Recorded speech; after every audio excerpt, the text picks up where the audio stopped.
Olá, está começando mais um Em Dia com a Ciência e hoje nós vamos falar sobre o projeto Investigação de Poliformismos associados ao desenvolvimento de doenças metabólicas crônicas. E aqui no estúdio nós recebemos a professora coordenadora deste estudo, Sabrina Almeida, e também a estagiária do projeto, Marjorie Buffon. Sejam bem-vindas aqui ao estúdio. Obrigada, a gente que agradece a vinda aqui. Bom, Sabrina, começa então te perguntando um pouco do histórico desse projeto, como é que surgiu essa vontade de desenvolver essa atividade aqui na Fevale? Bom, há alguns anos eu trabalho na Fevale já com desenvolvimento de projetos que envolvam a questão genética, né, e a questão de populações humanas. A questão do diabetes do tipo 2, que é o carro-chefe desse projeto, porque ele está envolvido com doenças metabólicas crônicas, mas a gente trabalha particularmente em cima do diabetes tipo 2 e obesidade. E ele vem de uma resposta já que a gente vem observando na literatura, em vários achados, que demonstram que essas doenças, elas têm um componente genético muito forte, muito importante para o desencadeamento da doença. Então, e algumas populações vêm sendo estudadas e é necessário que a gente transfira esse mesmo tipo de estudo para as populações de diferentes locais, que é o caso da nossa população aqui na região do Vale dos Sinos, que é o grande alvo do nosso estudo. E há quanto tempo o projeto está sendo desenvolvido? O projeto teve aprovação agora em junho, né? Então ele é um projeto recente, a gente está iniciando o processo todo de coleta de amostras, então nós estamos entrando em contato com os postos de saúde, com as unidades de tratamento da região, tanto aqui de Novo Hamburgo quanto de cidades próximas, como Ivoti, Taquara, com a intenção de fazer o chamamento dos pacientes que podem serem alvo da pesquisa e que possam ser parte dessa amostra, né? Então a gente ainda está nessa fase de captação de pacientes. E qual é o objetivo do estudo, assim? O grande objetivo desse estudo é a gente conseguir fazer um levantamento do perfil genético desses pacientes e associar esse perfil genético ao desenvolvimento da diabetes tipo 2, da obesidade e futuramente a gente tem a vontade de ampliar isso para a doença metabólica crônica. Então, assim, nós vamos trabalhar tanto com uma população de pacientes que devem ficar em torno de 300 a 500 pacientes, vamos ver qual vai ser esse grupo, né, qual vai ser o número que nós vamos conseguir. E, em contrapartida, comparar isso com pessoas que não são portadoras do diabetes nem da obesidade, né? Então, a gente vai ter o que nós chamamos de um grupo controle. A intenção é que nós, de fato, conseguimos ter ideia de qual é a variabilidade genética, o que esses pacientes que desenvolvem a doença têm diferentes das pessoas que não desenvolvem.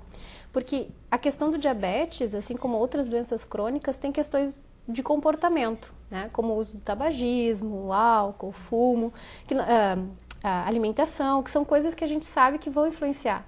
Mas cada vez mais a gente sabe que o histórico genético e, portanto, a herança genética de cada um de nós interfere de uma forma mais significativa até do que esses outros fatores. Então a intenção é a gente conseguir definir esse perfil e indicar, né, para a futura possibilidade da gente ajudar no manejo desses pacientes, no tratamento, prognóstico.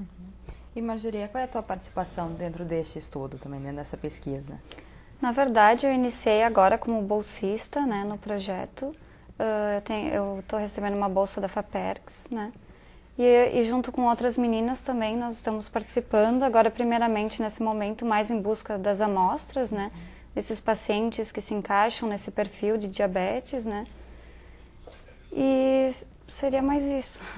E como é que é essa amostra? Assim, o que vocês pesquisam realmente nesse primeiro momento? Inicialmente a gente está pegando só portadores, como nós estamos começando com diabetes, por enquanto a parte de obesidade ainda não, mas a gente já pega, por exemplo, se o paciente diabético tipo 2 ele já tem a obesidade, também a gente tem que levar tudo em conta, né, esses fatores. Mas primeiramente na verdade assim, ele pode estar em qualquer tratamento para diabetes, pode estar tomando insulina, pode estar tomando medicamentos orais, né? Não importa se não tem um pré-requisito só medicamentos, como tem alguns projetos que precisa ser só algum tipo de medicamento. Então, para nós é um pouco mais fácil de conseguir esses pacientes, né? Porque pode ser qualquer tratamento. E o estudo ele vai abordar somente essa questão da diabetes, da obesidade ou outras doenças também? Olha, num primeiro momento são os nossos 2 principais alvos e na sequência a ideia de trabalhar com síndrome metabólica, que a maioria das pessoas com síndrome metabólica elas têm diabetes tipo 2 também, obesidade e cardiopatias associadas, né? Como esse paciente ele é menos frequente mesmo do que o diabético e o obeso, a gente tem, tem como foco primeiramente trabalhar com esses 2 grupos. Porque, assim, uma das coisas que justifica muito esse tipo de estudo é o número crescente de pessoas no mundo hoje que são afetadas por essas doenças, né?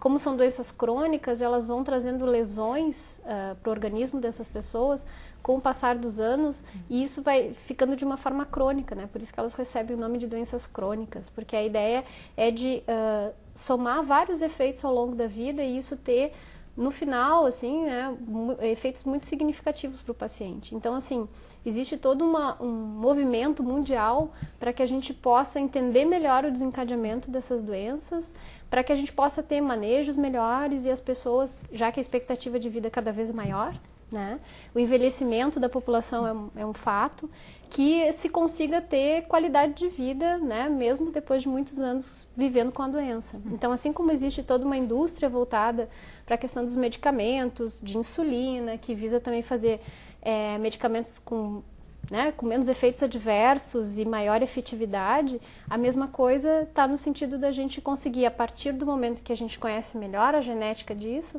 contribuir para fazer diferença, para poder gerar alguma certa diferença nos tratamentos e fazer com que os tratamentos sejam mais adequados ao tipo, né, ao perfil genético que o indivíduo possui. Isso tudo vocês vão abordar também nessa análise. E como é que vai ser feito realmente essa análise? Assim, a gente, atualmente, os pacientes são captados, a gente faz uma coleta de sangue.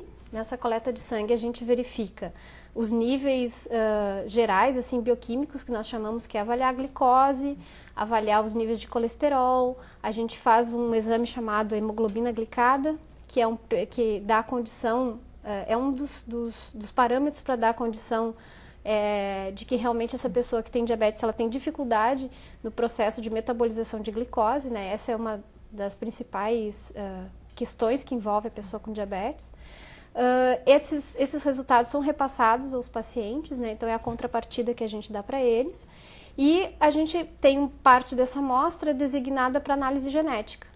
Então, os polimorfismos que tu falaste no início são as variações que nós observamos em diferentes genes que elas estão relacionadas com o desenvolvimento do diabetes. Então, o que a gente vai fazer é um screening nesses genes desses pacientes para ver qual é a forma que eles apresentam, né? Para cada um dos genes existem várias formas e a gente vai tentar identificar e criar esse painel que caracterize, né? Algumas informações a gente já vem da literatura mais solidificado, né? E outras ainda estão num estágio de descoberta, né? A gente ainda está numa fase de realmente entender o quanto eles afetam. Essas doenças crônicas, elas têm uma peculiaridade, não existe assim o gene do diabetes, o gene da obesidade. São um grupo de vários genes diferentes, cada um interferindo um pouco para o desenvolvimento. É como a gente pensar na questão do comportamento. Não é só o sedentarismo, não é só a alimentação, não é só o tabagismo, né? Cada um deles contribui um pouco para isso. E a mesma coisa é a genética. Então, a nossa intenção é fazer um screening nessas amostras. E as amostras que a gente trabalha, o DNA, então, dos pacientes, é obtido através dessa amostra de sangue, que a gente faz junto à coleta de outras informações que são importantes da gente avaliar do paciente, né?